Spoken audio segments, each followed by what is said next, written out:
It started with just 3 orange kittens, curled up tight. Then a fourth one showed up and somehow fit right in. Together, they formed a perfect spiral. It's not just cooties, called social thermoregulation. By sleeping like this, they're sharing body heat and comfort. Science meets snuggles. Who needs a blanket when you've got your siblings? It started with just 3 orange kittens, curled up tight. Then a fourth one showed up and somehow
in my opinion.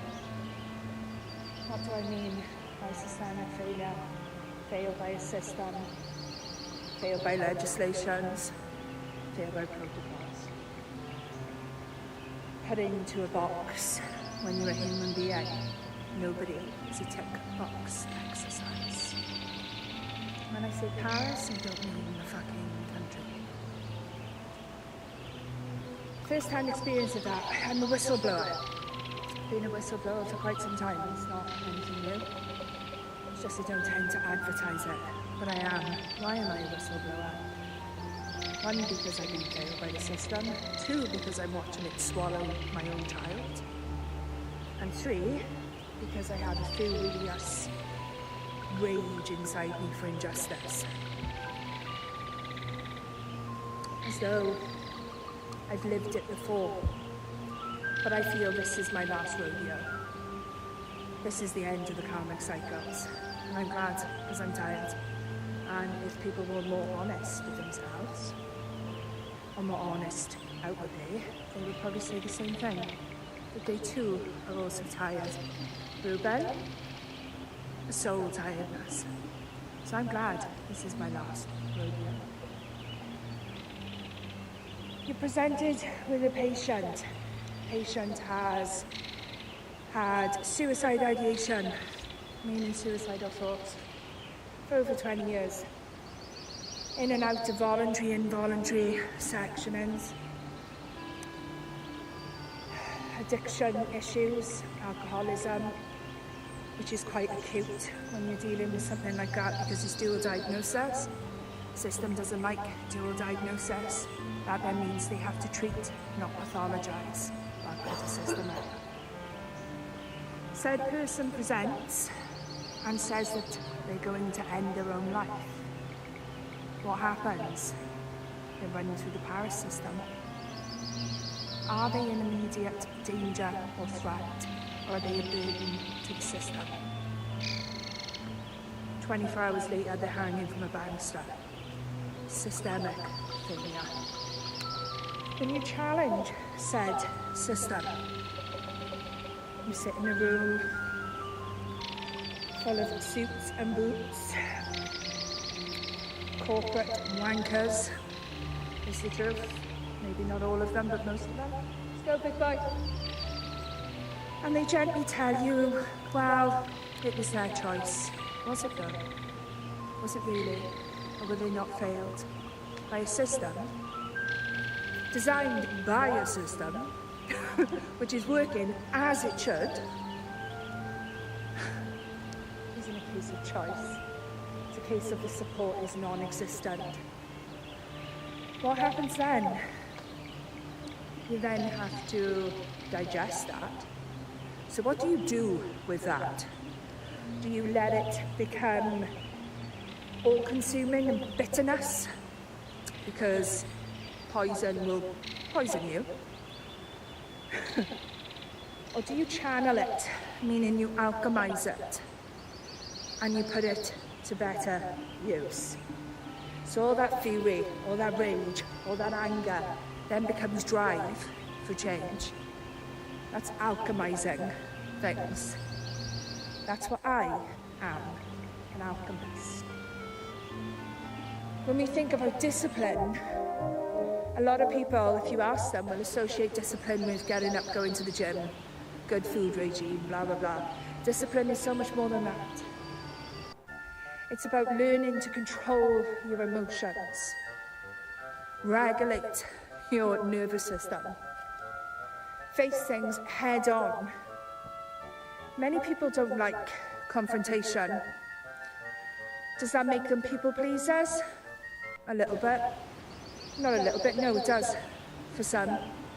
You can't just constantly sit on the fence. You sometimes have to choose a side, draw a line in the sand, and stand for something, or you stand for nothing at all.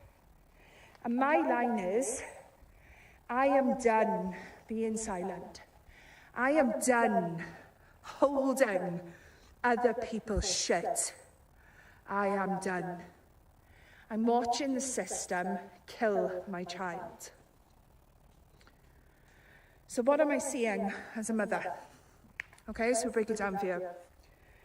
So for the last 5, almost 6 years, I've seen my son go through mental institutions and prisons, all whilst under mental health services, primary care, probation, court system, with no real rehabilitation.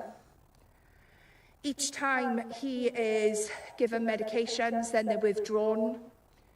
He has numerous different diagnoses, as do I. But instead of actually treating the problem, which is his emotions and trauma, he lives in a perpetual trauma loop. And he is constantly re-institutionalized. How do you break that? Well, that has to come from him. But as his mother, I am constantly in the background fighting for him and other people like him. It's very easy to blame the mother or the family without really looking at it through a trauma-informed lens. I considered not posting today, but to really push myself to do everything, which I do every day, because I'm in a constant battle of attrition with my own mind. It's psychological warfare, and it's been this way since I was born, but more so since 2019. I keep hearing things about Starmer, Starmer this, Starmer that, and why don't people understand that he's nothing but a puppet? He's not the think tank. He's not the corporate giants in the background. He's not the one writing the policies and legislations. Unplug. Open your eyes. Wake up. Start speaking. Stop staying silent. People are dying. And I'll be fucked if I'm going to stand back and watch my son die.